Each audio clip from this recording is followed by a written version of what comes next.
So today on Wellbeing Wednesdays with Harbinder Narula, I'm joined by someone special. And that guest is Bharat Sachdeva, who's an ace swimmer who recently completed the incredible 32 kilometers Palk Strait swim as a part of the Ram Setu expedition. He's also an Ironman triathlete and an inspiring example of endurance, resilience, and human willpower. Bharat, welcome to the show. Uh, Thank you very much, sir. It's a pleasure to be on BW Wellbeing Show. Thank you very much. Bharat, let's begin with the beginning. Uh, what drew you first towards swimming and endurance sports?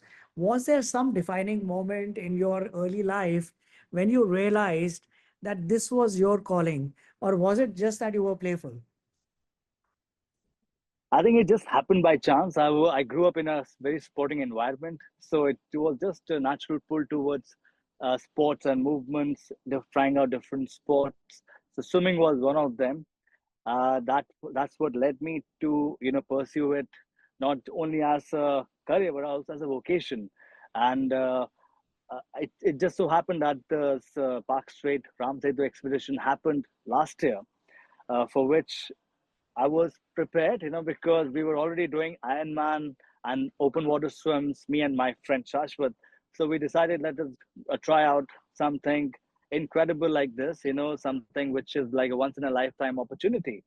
And so I think there was no such defining moment as such, but it was just a natural instinct to try out something which can help me test myself as on a human potential, and also my resilience, inspire other young athletes to take up something more adventurous.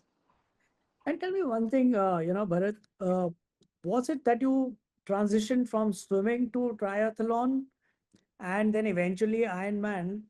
And what was the journey like? I mean, if you can just take us through that journey of how you started and where you reached and where you are today.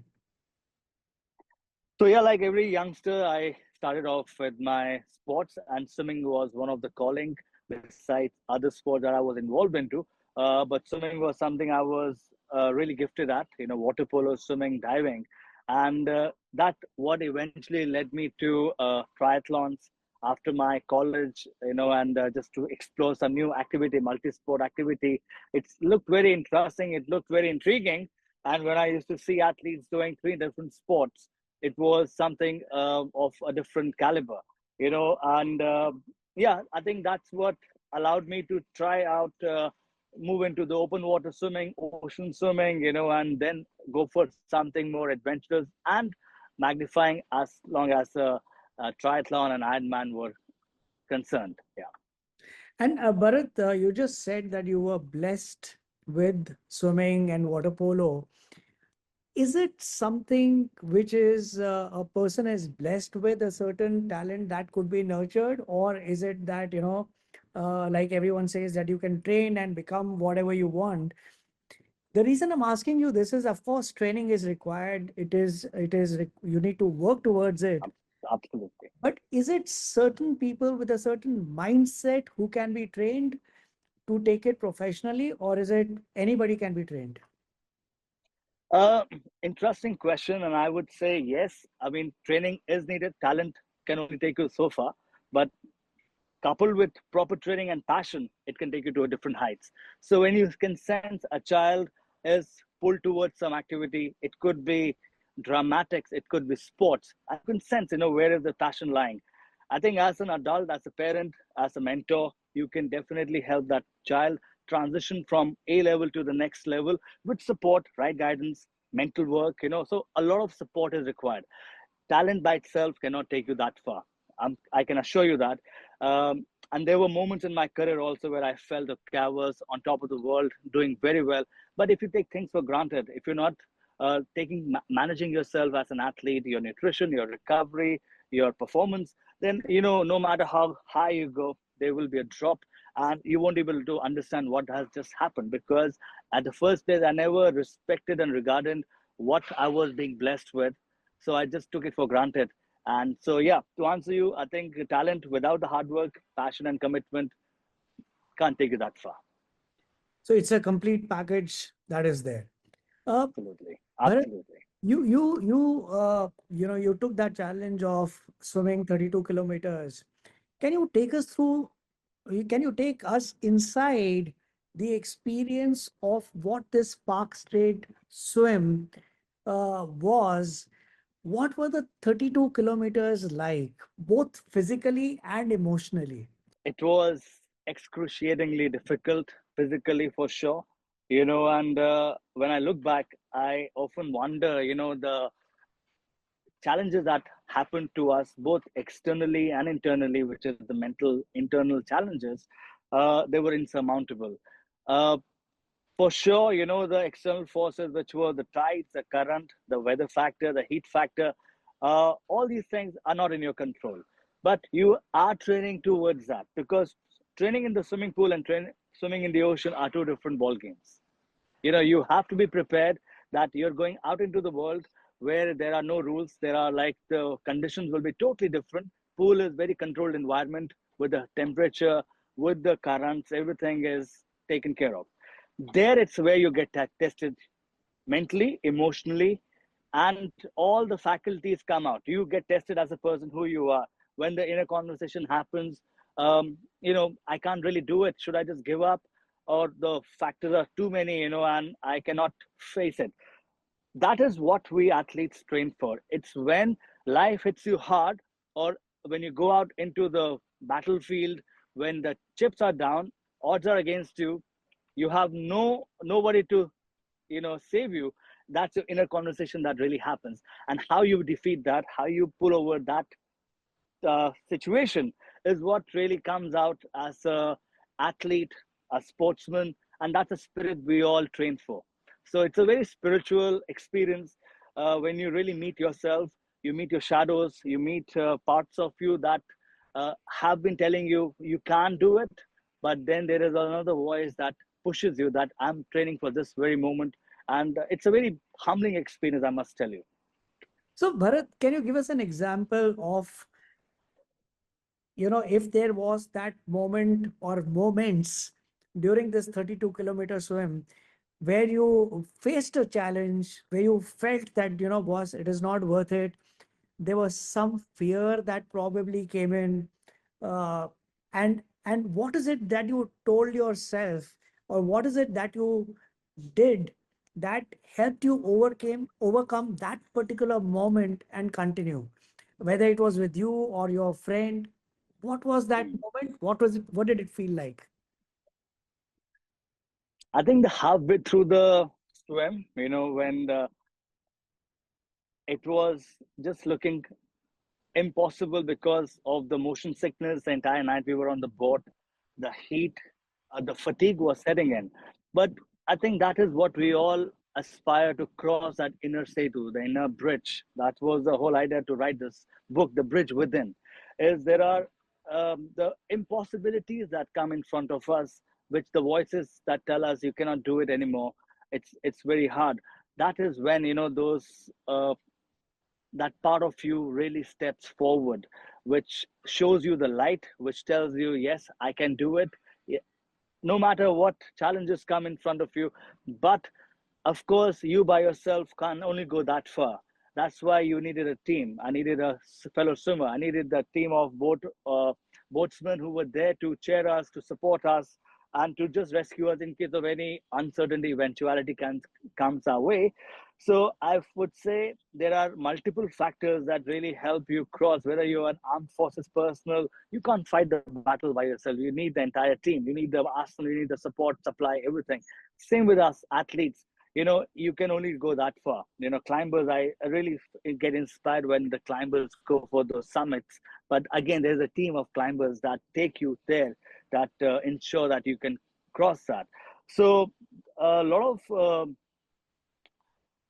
of those noises constantly haunt you, during those midway, whether it's a midlife crisis, whether it's like a midway when you're in the marathon or Ironman or in the swim. That is a defining moment. What we tell ourselves, what conversation are we having with ourselves, that allow us to take that step forward. challenges will be there. You need to be prepared. You cannot evade them. You cannot escape them. You have to be resilient enough to go get over them. Rather than letting them overpower you, overwhelm you, we have to accept the situation, reality around. The body can only do so much, but it's the mental thing that kicks in, and you need to tell what is really matters for you at this moment. So a lot of those conversations, inner and outer, happened, and I think it's ultimately the grace of God.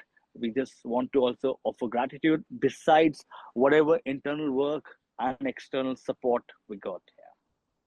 And Bharat, it's very interesting. I mean, you used the word responsibility, you used the word God in your last answer.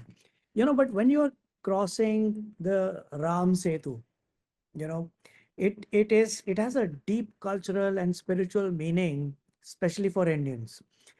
Now, when you're swimming and you're going through this tough thing, there are conversations that you have with yourself, and sometimes these conversations can be really loud, you know or there are things, words that you have to be very careful about speaking, because especially when you're talking of crossing Ram Setu, did that add an extra layer of responsibility of and mindfulness कि क्या बोल सकते हैं, क्या नहीं बोल सकते, रास्ते में क्या होगा, what will Mm. people say, and how did you manage that? I mean, since you're talking of emotional and mental mindfulness, and also spiritual angle to Yeah.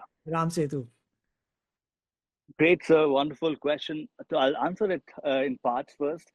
Of course, Ram Setu, as we know, it's a cultural legacy of our country, and with all the legendary stories that we have grown up hearing, it has a lot of reverence and cultural context. For us, that was one reason for us to cross, was to highlight it on the global map. So the open water swimmers from around the world who go for English Channel, they can also come and do this expedition, do the experience. It's not an easy swim, because Bay of Bengal, Indian Ocean collide, and there's a lot of turbulence. That was one of our objectives. Second objective for us was to raise awareness on water drowning prevention and water safety, which was one thing that was going in our mind, that when we'll be crossing this and finishing it, imagine how many the story can go to so many large audience, talking about importance of water safety, drowning prevention, because India is a coastal uh, chunk of our country has a coastal belt, and there are a lot of cases of drowning. There are a lot of cases of people who are just losing their lives, and you can see right now with the floods and all that are happening, which is really painful to see so much tragedy happening. But I think water safety is paramount, and I think it is the government of both the countries, India, Sri Lanka, and globally, we should make it mandatory for every child, whether it's a government school kid, whether it's a private school kid.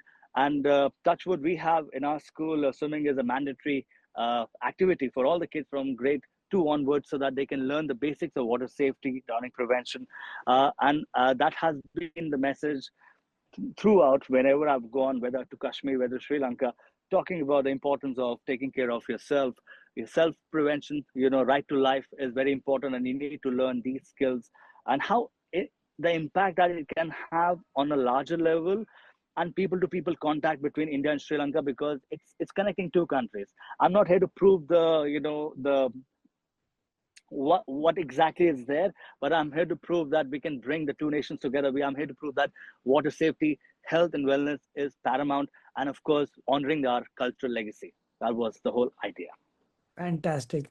And let me come to your training, Bharatji. What did your training routine look like in the months leading up to this swim that you?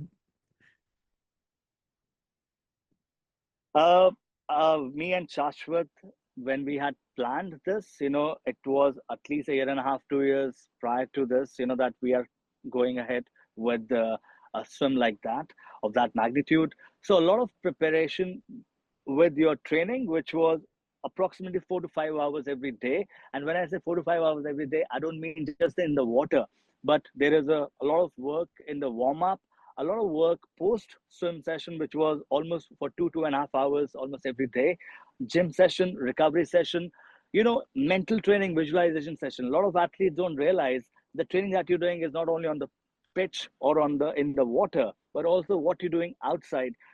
pre and post the workout, because that is what will help you perform in the pool or on the field during the time. Because if we haven't recovered through proper rest, stretching, recovery, nutrition, hydration, visualization, breath work, these are all the components which I always tell the athletes. Sports management, managing yourself as an athlete, is more important than just playing your skill. Your skill can take you that far, but what will you do when your chips are down, when you're on the field, when you're low on energy, and the team, whether you're playing on a team or individually, how will you take those opportunities when your events are back to back? These are not in your control. Training, it could be in your control, but you need to put yourself, test yourself in situations like that time to time, where you can replicate whatever the challenges may happen during the competition, and you don't know who the opponent is. So the uncertainties will be there. How I train myself is in my control. So a lot of work with breath work, a lot of work with yoga, stretching, uh, gym workout, strength training, core workout, and of course the water training, which was the core. So yes, 4 to 5 hours, I would say, sir, every day, and also a lot of work to do with the logistics, planning, permissions. So, it was all we were doing it by ourselves. Of course, we were very grateful that, sponsors, supporters came in the meantime. And when I always say, when your intent is clear, when you're committed to something, the world will rally around you and the right people will come to support you, whether it's the media, whether it's the sponsors, the boats team, the mentors. It all happened. I think only message for the youngsters is just believe in yourself, keep your intent right, keep working towards your goal. That's it. Everything will come. Bharatji, I want to bring up one particular point because when you are talking to sports people, sports persons, everybody talks about how much they have practiced, how much, and they say that, there's a lot of mental strength that they need to build up. But Mm. what is visible to everyone who is inspired by sports persons is the physical side of the workout. Nobody Right. understands. I mean, people talk of mental strength, etc. But what I want to understand from you is what is it that you did to build your mental strength? Was it meditation, or I mean, what was your mental health regime to build your emotional health and mental health? A lot of work, sir. I think it's with the visualization. When you are post your training, journaling. We used to do a lot of journaling, keeping track of our training. Without that, whether you're in the business work, corporate, or an athlete, you cannot go far, because I need to keep a regimen of my training, my recovery, my diet, my hydration, my supplementation, you know recovery, the days that I don't need to train. When you're working in that order with the thought, a lot of work goes mentally. Your sessions with the physios, your session with the, if you want to keep a mental coach. But I already have worked with some of the elite athletes of Indian boxing in the past, where I've trained athletes, world champions, Olympic champions in the past.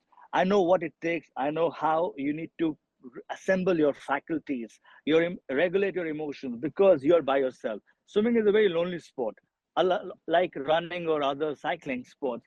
You really have to rally behind. You need to take support. You need to have framework, pair people around you who you can trust, who you can share with, because it's a lot of work that goes through that, with the nurturing and the support that you get. Um, Music, watching, taking some downtime, that was very important. But also reading and writing, I feel, was a really great help. Doing some rituals in the evening, 15 minutes of breath work, uh, worked wonders. In the morning, getting up, just awakening your lymphatic system, with some bouncing, with some strong breath work. Because breath work also, you have to do it in a different capacities. Morning, you need to really wake your system up. You need to do a little more uh, heavy, uh, hard breath work, where you're going inhale exhale with a little more power and precision. And evening, you need to take your time out, downtime, where you're laying down. You're also getting yourself, uh, check in with yourself. We don't check in with ourselves. We're going into autopilot mode, whether as a student, whether we're going to the school, whether going to the office. So checking in was a very important thing, and telling yourself one stroke at a time, one day at a time. That was a very big help. We often look for a longer, larger picture end goal, but we forget that the journey on the way. So that's why in the swimming, during the swim, our mantra was one stroke at a time. And during the training, preparing was one step at a time. And I think those affirmation, those words, those phrases really helped us to pull through on the days when we were really not feeling up to the mark. But I always say a car cannot go on the fifth gear, on the sixth gear. You also have to go on the second gear. On the days when we could not train on that heavy load, idea was show up on the in the pool, show up on your gym, so that you are there physically present. And that's the physicality that we started to talk about in the beginning. How do you deal with the fear of failure? I mean, you took up something which was very challenging, but कभी तो दिमाग में आया होगा कि what if I'm not able to complete? What will people say? What will the media say? How did you deal with this fear of failure? And also, when you're swimming in the ocean, there are strong currents. I mean, you were saying that, the two seas meet, the oceans meet, uh, the marine life and the sheer exhaustion. So how did you deal with this fear of was there fear of failure? And if yes, how did you deal with it? I mean, of course, the uncertainty was looming large when we were standing at the shore. Uh, there were moments where we felt whether I will be able to complete it or not because of the fatigue, the external forces, the heat factor. Of course, marine life fear was there, but once you enter the water, you trust, you surrender, you just go, because if I keep thinking that, something will come and catch me hold, I can never enter the water. So that is one. Fear of failure, I can tell you that as an athlete since childhood, that's why sports is very important. That's why playing on the sport, whether team or individual, is very important because right from the childhood, you learn how to take the defeat, setback every day or every other day, or how to be staying grounded and humble in the victory. Because it is the biggest lesson the sports teaches you is decision making and taking defeats, taking losses, coming back stronger. It's okay. That has gone. We were aware, of course, there was no guarantee that we will finish. So that is always the reality that is facing us. It could happen anytime. Unfortunately, a group that went after us, a month after us, one of their swimmers had a cardiac arrest, passed away. So there are uncertainties are looming large everywhere. But we always have to be grateful. But at the same time, life can't be lived very defensively. You have to take the jump. You have to take the plunge. You have to face the fear that is looming large. Only then can we cross it. Of course, we could have failed. We could have not able to finish, but that's life. At least we tried it. We attempted it. Maybe we could have tried another time. So that's how life is. That's how work is. That's how business is. That's how relationships are. So yeah. And Bharat, how different is it when you're preparing for an Ironman versus an open sea endurance swim? Uh, I think pretty similar because Ironman also you need to majorly Ironmans happen the first part of the Ironman swimming happens in the ocean, but the swim is not that long as compared to open water swim or an ocean man that we also did later last year, which was also 10 kilometers swim in Phuket and successfully completed, qualified for the World Ocean Man Championship, which will happen next year. And so yes, they are pretty similar, but the volume, the distance changes. There we are swimming 1.9 to 3.6 kilometer. Here we are swimming approximately 10 to 20 kilometers. So the distance, the exhaustion, there are. But in terms of endurance, in terms of the challenge, quite similar, in that way. Yeah. And Bharatji, do you believe that human endurance has a limit? Or is it always about testing and redefining that limit? Interesting question, but I would say there's always a scope of redefining.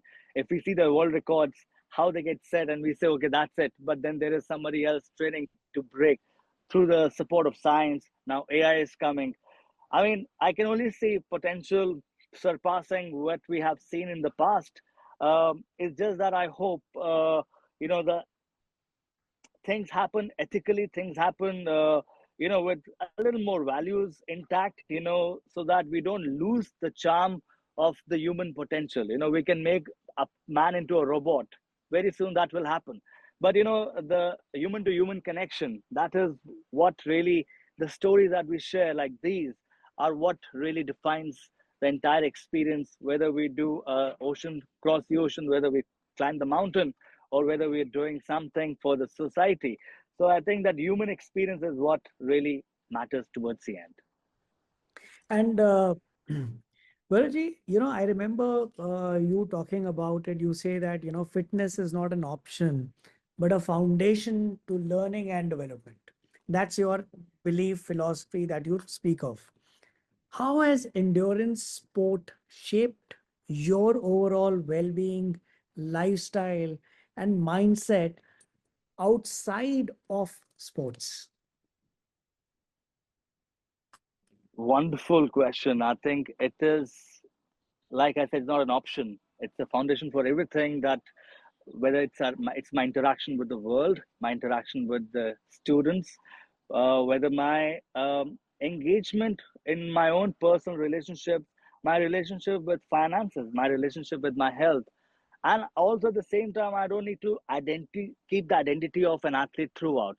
I am also a human being who's living through the human experiences, and I want to live in a holistic way. I don't want to just confine myself, which usually happens with a lot of athletes कि मैं cricketer हूँ, मैं swimmer हूँ, मैं footballer हूँ, तो मैं life मेरी वहीं revolve करती है.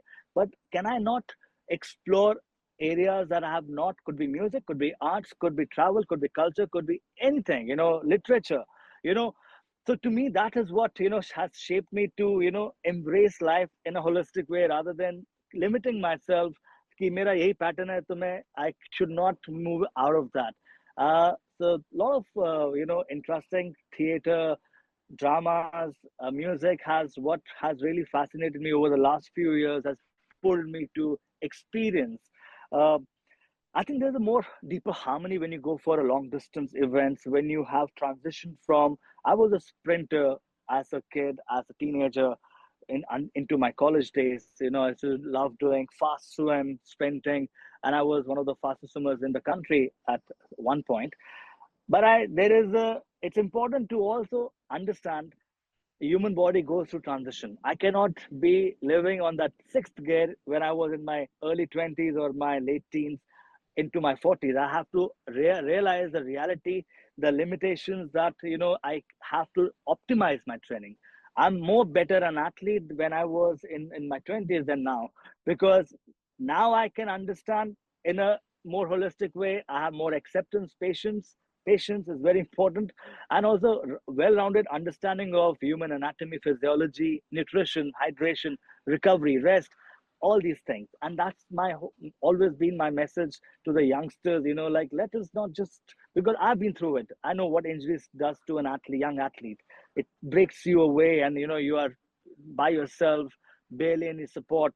Takes a while to recover and make a comeback, but you already have gone that much down to make that comeback.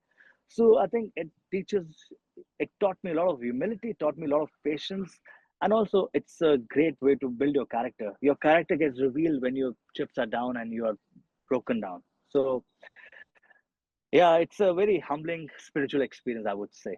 Absolutely. I couldn't agree more with you on this. Uh, Bharatji, you know, when you were a child, when you were taking on to sports, and when you also were at a point where you had to choose your career and you were inclined towards making sports your career, was there any kind of a pushback from the family or people around you trying to guide you with the right intent, of course, to pull you away from sports and saying that, why don't you build your career outside? Because that's what children are facing. Yeah, of course, and it is a misconception that sports can't take you forward, or sports is not supporting or complementing the child's growth. Of course, academic is very important, but equally important is playing sports, going out, doing a movement. You don't need to be a national champion. I always tell parents, you're not wasting your time if you're investing their time into some sports, into some activity where they are moving their body, they're learning about team building, they're learning about decision making, they're learning about resilience and making a comeback. It's a big quality in you're making a big investment, because in life when they grow up, And there will be opportunities, moments, situations when the chips are down, when they face those defeat is throwing in front of them, and life will be like that. It's not that rosy and glowing that I get Harvard graduate and things will be fine. But real life situation you'll have to handle. There will be no mom, dad. There will be no degree that will support you. It is your decision making. It's your faculty how you make pull yourself back when your chips are down. That is what sports is teaching you, and that is what I always tell. Forget about national. हो गया national, world champion बन गया, Olympic champion बन गया. उसके बाद क्या? People like Michael Phelps and Ian Thorpe also went through mental health crisis because they didn't know what to do up. Identity बन गया मेरा, मैं बन गया national champion. उसके बाद क्या? Because I've never worked on myself as a holistic person. I've always been identified as a great 90-95% scoring child or a top national champion athlete. What else? What is the human quotient? Can I interact with the world? Can I share my story? Can I receive, whatever gifts there are to be offered? So I think it is a very important question that we as a society needs to talk about and discuss with each other. And I always say, must ensure you will set your right example. You need to model for your child how a parent embodies and leads a lifestyle of health and wellness will be replicated at your home. So we have to create an ecosystem, whether we are in school, in office, or at home.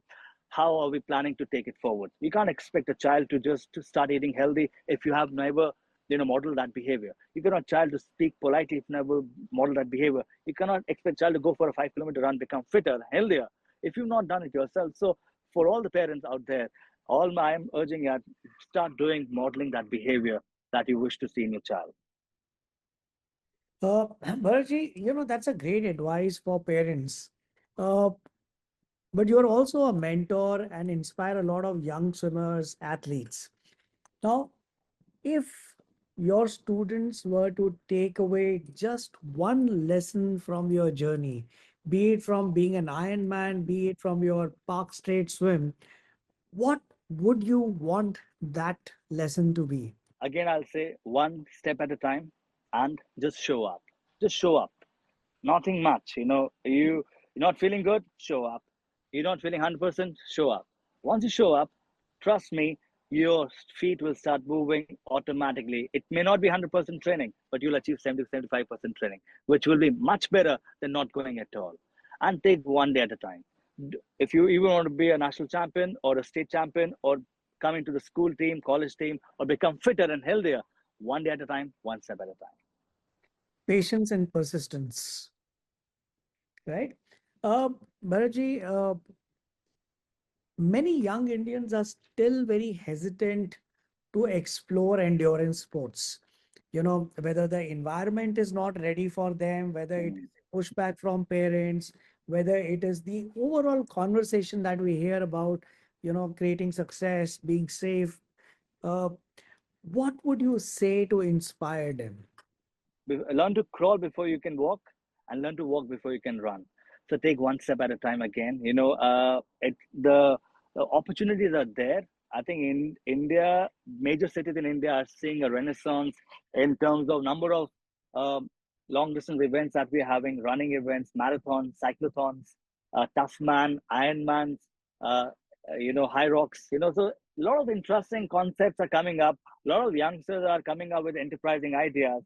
uh, I know Businessworld by itself, they are doing something really creative to bring in that message, awareness about health and wellness, moving away from inactivity. I think this is through these channels, through these conversations, through these opportunities and events, I think we can really create a fit India. Uh, Mentors like Milind Somant, who are taking forward that running, taking in India towards running, and a lot of these notable names, yoga, I think uh, we are meant to move. Whether you walkathon, whether you run marathon, cyclothon, we are meant to move. So, guys, irrespective, if you want to start with marathon, learn to start walking first half an hour every day. That is the message. Don't say कि मेरा दोस्त कर रहा है तो मुझे भी दौड़ना है. You will enjoy yourself if you, because proper planning, proper preparation, proper understanding, knowledge that we were discussing. If you don't have those realities in front of you, you are inviting trouble, injury, and accidents. So learn the craft slowly. Take that, give that self that year or two to first get into that groove. show up. Consistency and persistence is the name of the chain. Uh, Bharat, I want to ask you something which has been there in my mind since the time we started this conversation. And I remember there was a time I used to talk about entrepreneurship, and I would go to colleges and speak to the students and said, why should it be that when you did not get a job is when you thought about becoming an entrepreneur? Why don't you Mm. take entrepreneurship as a choice and not as a fallback option? Things have changed today. There are people who are looking at entrepreneurship as their first Right. choice. And same thing happens with sports teachers. And this is based on my assumption. I could be wrong. You please validate that. My assumption is that every sports, anybody who's interested in sports is wanting to build a career in sports, wants to become a sports person. But nobody is training themselves to become a sports teacher. You took that step of Hmm. becoming a sports teacher in school despite all your opportunities that you have. How can we build an environment where people want to become a sports teacher, because the change that we are expecting to happen to build our nation needs to start from school? What do you think needs to change? Very well said. And I think, yes, we still have a big room for this space. Having a qualified, well educated, passionate athlete who are looking forward to take their career and who are passionate about coaching. Coaching is not something that मेरे पास कुछ नहीं है मैं चलो coaching में आ जाता हूँ या teaching में आ जाता हूँ. Teaching and coaching is a very, very prestigious work. For me, it is right up there, as good as any other career. But you need to know that one teacher can change the world for that child. So if you don't have that aptitude, ability, patience and capacity, I think there are other domains. But if you feel I can make a change, I can create a change, contribute, whether through in a classroom teaching, whether on the on-field teaching, I think there's a big room for that. And I can tell you something, assure you that I have seen that change in the last 5 to 10 years. Kids who are, who have a lot of other opportunities, they're moving towards coaching, they're moving towards training, they're moving towards mentorship. And sports is not just limiting to teaching. I'm in a managerial role, I'm in a leadership role, and you can always take that steps, see how for the larger good of the students and your team, sports at large, what changes can you bring in? There is a sports administration, there is sports psychology, there is there are a lot of different verticals that we have and opportunities through IPL, ISL, and they need all the people from commentary to media management to you know like I said, it's not one space that sports has. Teaching is one stream, but there are multiple streams, and I believe and I feel India is just coming out of the box, and we have seen some tremendous potential schools, thought leaders coming together, to create that opportunity, seminars, workshops, courses. Government is doing their own bit. Private bodies have come in together, and it's remarkable opportunity in the next 10, 15 years. I would highly recommend anybody who is passionate about sports look into all these opportunities, both in India, abroad, and I think the world will be at your feet. India, we have 2030 Commonwealth Games coming up, 2036 Olympic we are bidding, and I'm sure India will be winning that bid. With so many athletes coming of age, I think we are right up there, if not at the top, but the country's potential is seen by the number of medals they're winning at the Asian Games and Olympics. And I think India has come a long way, and we're going to show it soon. Bharatji, after completing the Ram Setu and Ironman, what's the next big challenge you're setting your sight on? I have Ironman Goa happening in November soon, so preparing for that, and of course, the Ocean Man World Championship for which I've qualified. Looking into that as well. So again, like I said, uh, any long distance event has to be smartly planned. You need to have your calendar, you need to know your schedule, and also you need to be very smart and optimize your training schedule. I cannot be doing long distance every day because I need to take care of my joints, my cardio health, all the aspects, my muscle health. I cannot do so much that start losing my muscle. So optimizing your training, knowing your calendar, knowing your schedule, it's not about ego. You don't need to prove to anybody, but do it for yourself, do it for your longevity, and make it a lifelong. I want to be a lifelong athlete, not just for these 4, 5, 10 years, but I want to take it to my 70s and 80s. I still want to compete. I still want to look and feel fitter. That is my whole idea. Fantastic, Bharat. I mean, I think there's a message there, which is very, very strong, that whatever you do, you may be passionate about it, but there has to be a sense of responsibility with which you actually pursue whatever you're doing. I was making notes while you were talking, because there was these strong four takeaways that for me from this conversation. One was, when you said that don't take things for granted. You know, just because you are best in school does not mean that you're good enough for the national level, or don't think that you've already reached the top. There's always someone who's better than you. There is always scope to do something more than what you're already doing. Second was Absolutely. when you said that, when you are crossing this Ram Setu, and the analogy was that, what about bridging the Setu within? How do you bridge that gap between what you are outside, but internally, how do you connect with your own self and build that strength internally? Because I don't think you may be very, very strong physically, but if you do not have the internal strength, people will outdo Absolutely. you, you know. And the Well said.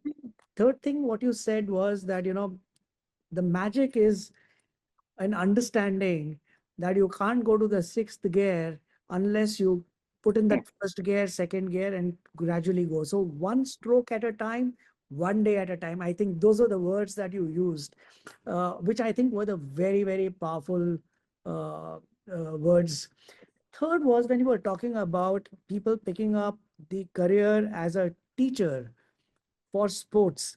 What opened up for me was that every teacher who's teaching sports is contributing not only towards the mental health of a child, making them more Yeah. resilient. Second is decision making. I mean, when into endurance sports in the middle of an ocean, you have to take that split decision. You can't कि मैं सोच के बताता हूँ. It's not there. I mean, you have to take. So a teacher Yeah. can build an environment for sports and make the change in people's lives through sports. That is something Beautiful. that I really, could take away. So Bharat, your journey actually reminds us that endurance is not just about the body, it is about the spirit, the will, and the courage to go beyond. So, thank you so much for sharing your story with us. It's a pleasure to have you on BW Wellbeing World. Thank you very much. It was really a pleasure talking to you, and you had a really great way of extracting some wonderful conversations. So pleasure was all mine. Thank you very much. Looking forward to meet you.